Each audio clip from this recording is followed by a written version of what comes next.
آپ نے کہا 2 بچے پیدا کرو, وہ 2 لڑکے ہوں گے یا لڑکیاں ہوں گی, یہ فیصلہ کون کرے گا؟ ہے بھائی.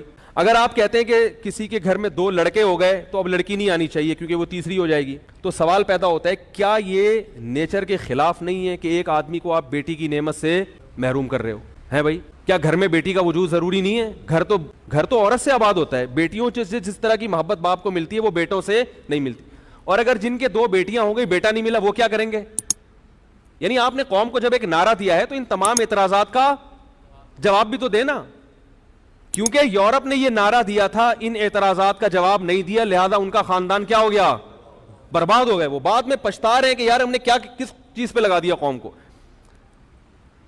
تو 2 بیٹیاں ہوں گی یا 2 بیٹے ہوں گے؟ اب جس کے ایک بیٹا ایک بیٹی ہو گئی اس کو تو چلو بیٹا بھی مل گیا, اور کیا مل گئی؟ بیٹی بھی مل گئی. اگرچہ وہ اولاد پہ ظلم یہ ہوا کہ وہ بھائی اور بہنوں کی نعمت سے محروم, کیونکہ بھائیوں سے الگ محبت ملتی ہے, لڑکی کو بہن بھی تو چاہیے.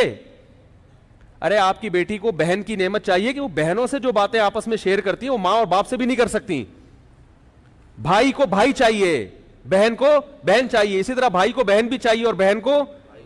یہ فیملی تو اس طرح سے بنتی ہے, نیچر کے خلاف قوم کو کیوں لے کے جا رہے ہیں آپ؟ تو پہلا سوال یہ ہے میرا جناب جسٹس صاحب سے کہ آپ نے جو قوم کو کہا 2 بچے ہونے چاہیے, تو جن کے ایک لڑکا ایک لڑکی ہو گئی, ظلم تو ان پہ بھی ہوا کہ لڑکے کو بھائی نہیں ملے اور لڑکی کو بہن نہیں ملا, ظلم تو ان پہ بھی ہوا, چلو ہم نے مان لیا. لیکن باپ اور ان کی چلو پھر بھی ایک بیٹا ایک بیٹی مل گئے ماں باپ, جن کے 2 بیٹیاں ملی وہ بیٹے سے کیا ہو گئے؟ محروم. ان کا بڑھاپا کیسے ہوگا؟ ان کو گورنمنٹ کھلائے گی کیا؟ اب گورنمنٹ پہ اتنا بوجھ ڈال رہے ہو, مقصد گورنمنٹ پہ بوجھ کو کم کرنا ہے بھائی ٹھیک ہے, لیکن اس سے گورنمنٹ کا بوجھ کم ہوگا یا بڑھے گا؟ بڑھے گا. بڑھاپے میں پینشنیں اتنی دینی پڑیں گی بڈھوں کو, کیونکہ ان کے پاس جوان کمانے والا گھر میں کوئی بھی, تو ہر ایک کی پینشن جاری کرنی پڑے گی آپ کو.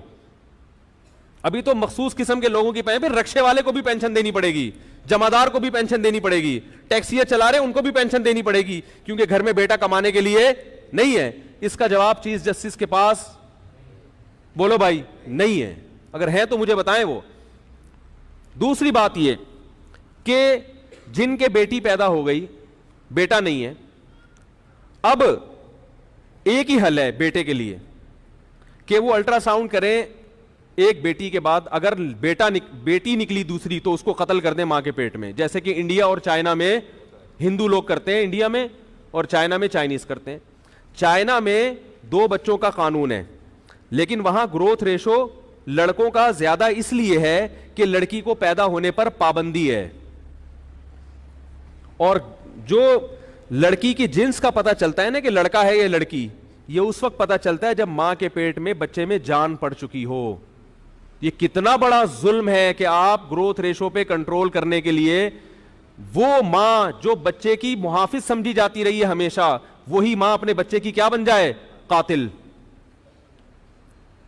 اسی ظلم کو قرآن نے بیان کیا, وَإِذَا الْمَوْءُودَةُ سُئِلَتْ بِأَيِّ ذَنبٍ قُتِلَتْ, جس دن اس بچی سے پوچھا جائے گا بتا تجھے کس جرم میں قتل کیا گیا, کیونکہ اس بچی کا کوئی والی وارث نہیں, وہ تو پیدا ہی نہیں ہوئی نا جو کیس کرے عدالت میں. تو آپ یہ ظلم پھر لوگوں کو لے کر آ رہے ہو, کیونکہ یہ ایسا ہوگا, کوئی بھی اس پہ راضی نہیں ہوگا کہ میری صرف بیٹیاں ہوں, ہر آدمی کو بیٹا چاہیے. ممکن ہے اس پہ تو کچھ لوگ راضی ہو جائیں کہ ہمیں 2 بیٹے مل گئے بیٹی نہیں چاہیے, لیکن اس پہ لوگ راضی نہیں ہوں گے کہ ہمیں بیٹا نہ ملے. نتیجہ کیا نکلے گا؟ یا تو قتل کریں گے ماں کے پیٹ میں بچوں کو, لڑکیوں کو. گورنمنٹ کتنے ہی قانون بنا لے کہ قتل نہ کرو, مگر ہر آدمی قتل کرنے کی کوشش کرے گا, کیونکہ نیچر کے خلاف لے کے جا رہے ہو نا آپ. جیسے کہ انڈیا میں حکومت نے قانون بنائے کہ بیٹی کو قتل نہ کیا جائے, مگر پھر بھی مائیں کیا کرتی ہیں؟ اگر ماں نہیں کرتی شوہر کرواتا ہے زبردستی, مارو اس کو ماں کے پیٹ میں. اور کتنے دردناک اذیت ناک طریقے سے قتل کیا جاتا ہے. میرے پاس کیسز آتے ہیں, بعض مائیں کرتی ہیں تو پچھتاتی ہیں بعد میں, بچے کی سانس اکھڑتی ہے ماں کے پیٹ میں, پتہ چلتا ہے کہ جان جا رہی ہے کسی کی. تو یہ گناہ کس کے کندھوں پہ ہوگا؟ چیف جسٹس کے, جو یہ قوم کو کیا سکھا رہے ہیں کتنے بچے ہوں. تو جتنے کروڑوں لڑکیاں ماں کے پیٹ میں قتل ہوں گی نا لڑکے کی لالچ میں, کیونکہ جب 2 ہی ہیں تو اب تو بھائی ایک تو بیٹا چاہیے. تو اس کا چیف جسٹس کے ذمہ جواب کیا ہے؟ قرض ہے. اور دوسرا طریقہ یہ کہ قتل تو نہیں کریں گے, مگر 2 جب ہو گئے تو 2 بیٹیاں ہوئی تو بھائی جس کے بیٹیاں ہوئی ہیں اس کو یہ اجازت دی جائے کہ آپ مزید بچے اس لالچ میں پیدا کر سکتے ہیں کہ کیا ہو جائے؟ بیٹا. تو نتیجہ یہ نکلے گا کہ جن کے 2 بیٹے ہو گئے وہ نسل رک گئی, جن کے بیٹیاں ہوئی تو وہ نسل چلتی رہے گی. تو 6 8 8 بیٹیاں ہوں گی بیٹے کی لالچ میں, تو گروتھ ریشو مرد اور عورت کا وہ نیچرل نہیں رہے گا. لڑکیاں دھڑام سے اور لڑکے مارکیٹ میں شارٹ ہو جائیں گے. اس کا بھی جواب کسی کے پاس, یہ تو ابھی ابتدائے عشق خیر ہوتا ہے کیا, آگے دیکھیے ہوتا ہے کیا. یہ میرے دلائل ابھی شروع نہیں ہوئے ہیں. نہیں آ رہی بات. یہ جو 2 بچوں والا فلسفہ ہے نا, اس کے خلاف ابھی میں نے دلائل شروع نہیں کیے. تو کچھ اور بھی کچھ سوالات ہیں, ایک اور سوال کر لیتا ہوں. نمبر 2, چیف جسٹس صاحب طریقہ بھی بتائیں کہ 2 بچوں کے بعد حمل روکا کیسے جائے. ایسا کوئی طریقہ جو صحت کے لیے نقصان دہ نہ ہو. کسی کا باپ بھی ایسا طریقہ آج تک ایجاد نہیں کر سکا کہ حمل بھی روکا بھی جائے اور صحت کو نقصان نہ ہو. وہ گورے نہیں کر سکے ایسا کوئی طریقہ. میرے پاس ریٹن میں گوروں کے ڈاکٹروں کے انگلش میں حوالے ان کی کتابوں کے ساتھ موجود ہیں, جو نوبل انعام یافتہ ڈاکٹر ہیں. وہ کہتے ہیں کہ آج تک کوئی ایسا طریقہ ایجاد نہیں ہوا کہ آپ حمل روکنے کی کوشش کرو اور مرد یا عورت کی صحت کو نقصان نہ ہو. یہ ہو نہیں سکتا کیونکہ یہ نیچرل ہے نا. دیکھو ہم جب روٹی کھاتے ہیں تو ہمارے ایک فوراً معدے میں تیزاب بننا شروع, جو روٹی کو ہضم کرے. اگر آپ روٹی کا نوالا چباؤ اور نگلنے سے پہلے باہر پھینک دو تو معدہ کیا ہو جائے گا, خراب, کیونکہ نیچر کے آپ کیا چل رہے ہو, خلاف. اسی طرح اگر آپ نگل لو, یعنی اگلا اسٹیپ کیا ہے, روٹی کو چبانے کے بعد نگلنا. نگلنے پر پابندی لگاؤ گے روٹی کو تو مصیبت. اگر آپ نگلنے تو حکم دو, گورنمنٹ حکم دے کے نگل تو لو, مگر اس کو ہضم کرنے پر گورنمنٹ کی طرف سے کیا ہے, پابندی. نقصان ہوگا کہ نہیں ہوگا؟ یا ہضم پر تو پابندی ہے, آگے واش روم جا کے اسے پاس کرنے پر بولو نا بھائی پابندی, پھر بھی مصیبت.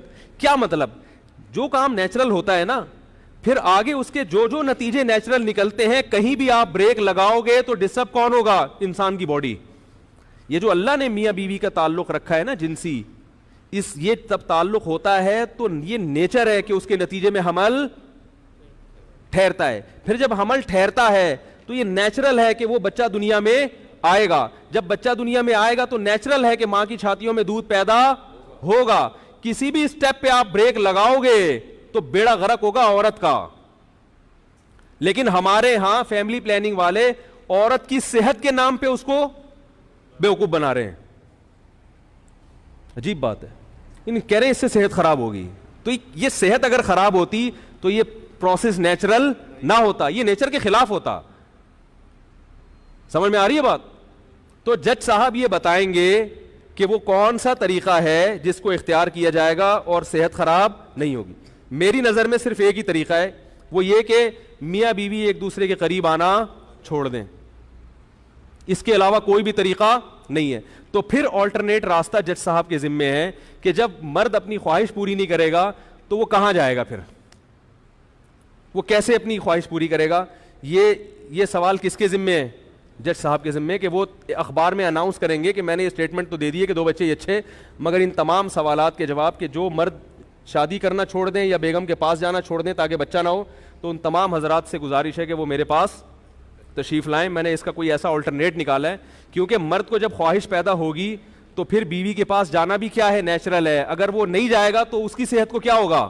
تبھی تو کنواروں کے منہ تو دیکھو بیچاروں کے, یہ جتنے چھڑے چھاٹ ہیں ان کے چہروں پہ رونق نہیں ہوتی. میں نے تو جس کنوار میں شکل دیکھ کے بتاتا ہوں کنوارا ہے سالا, چہروں پہ رونق ہی نہیں ہے. جیسے ہی شادی ہوتی ہے دولہا کے چہرے پہ رونق آتی ہے کہ نہیں آتی. پہلے دن تو وہ بیوٹی پارلر کی رونق ہوتی ہے, لیکن 5-6 دن کے بعد بھی پتا چل رہا ہوتا ہے کہ اس کمبخت کی معذرت کے ساتھ یعنی اتنے عرصے کے بعد ہوئی ہے تو کمبخت ہی کہیں گے نا, کہ اس کی شادی. دلہن کے چہرے پہ بھی نور ہوتا ہے, ایک الگ سے ہوتا ہے, رونق ہوتی ہے. دولہا کے چہرے پہ بھی پکڑا جاتا ہے وہ یہ نا کہ بھائی شادی ہوئی ہے. تو نیچرل ہے نا, جب تک نیچر کے خلاف چل رہے تھے تو صحت خراب, اب نیچر پہ آ گئے تو صحت اچھی ہونا شروع ہو جاتی ہے. تو جج صاحب اس کا حل بتائیں گے کہ جانا چھوڑ دیں, پرہیز کرنا شروع کر دیں. تو جج صاحب کے پاس اس کا آلٹرنیٹ, گورے کے پاس تو ہے, انہوں نے زنا کے سینٹر کھول دیے. انہوں نے کہا شادی نہ کرو, اولاد پیدا نہ کرو, یہ کام کرتے رہو بیٹھ کے. ہمارے پاس تو میرے بھائی ایسا کوئی آلٹرنیٹ نہیں ہے. تبھی پھر ان میں زنا کاری کی وجہ سے دوسری بیماریاں پھیل گئیں. صحیح ہے نا. بعض لوگ یہ کہتے ہیں کہ وہ تو ان ساری چیزوں کو نہیں مانتے, پھر بھی اتنی لمبی عمریں کیوں ہوتی ہیں. بھائی بیماری کا ایک سبب ہوتا ہے مگر صحت کے 100 اسباب ہوتے ہیں. میں کہتا ہوں اگر وہ ان چیزوں پہ نہ پڑتے تو ان کی عمر اگر آج 80 سال ہو رہی ہے تو 100 سال سے اوپر جاتے وہ لوگ, کیونکہ وہ لوگ سگریٹ بھی پیتے ہیں, وہ لوگ ڈرگس بھی لیتے ہیں, پھر بھی وہ 80 سال تک زندہ رہتے ہیں. تو اس کا یہ مطلب تو نہیں ہے کہ ڈرگس لینا صحت کے لیے فائدہ مند ہے, شراب پینا صحت کے لیے فائدہ, ایسا تو نہیں. وہ تو خود مانتے ہیں کہ شراب پینا صحت کے لیے نقصان دہ. انگریز اگر شراب پی کے بھی 80 سال زندہ رہ رہا ہے, اس کا مطلب اگر وہ شراب نہ پیتا تو 120 سال زندہ رہتا. شراب بہرحال نقصان دہ ہے. تو ان کی عورتیں پھر بھی اتنا جو عمریں لمبی ہو جاتی ہیں ان سب کاموں کے باوجود, تو اس کا مطلب یہ نہیں ہے کہ یہ چیزیں صحت کے لیے نقصان دہ نہیں ہیں. اس کا مطلب یہ ہے کہ اگر وہ یہ چیزیں نہ کرتے تو ان کی صحتیں اور زیادہ اچھی ہوتی. اور ہمارے پاس بیماریوں کے ویسے ہی درجنوں اسباب موجود ہیں, گندا پانی, گندی ہوا, ٹریفک کے دھوئیں, ڈیزل, اور ہوٹلوں کے میں پتہ نہیں کن کن چیزوں کا گوشت کھا رہے ہیں. قیمہ تو کبھی بھی ہوٹل کا میں کھاتا ہی نہیں ہوں, کیا پتا کیا کوٹ کے لے آئے وہ بھائی.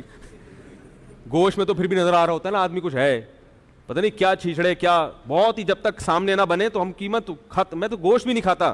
جو گوشت کا شوربہ ہوتا ہے نا, سالن, بالکل سامنے کٹوا دو بکرا اپنے سامنے یا گائے کا, پھر تو سمجھ میں آتا ہے.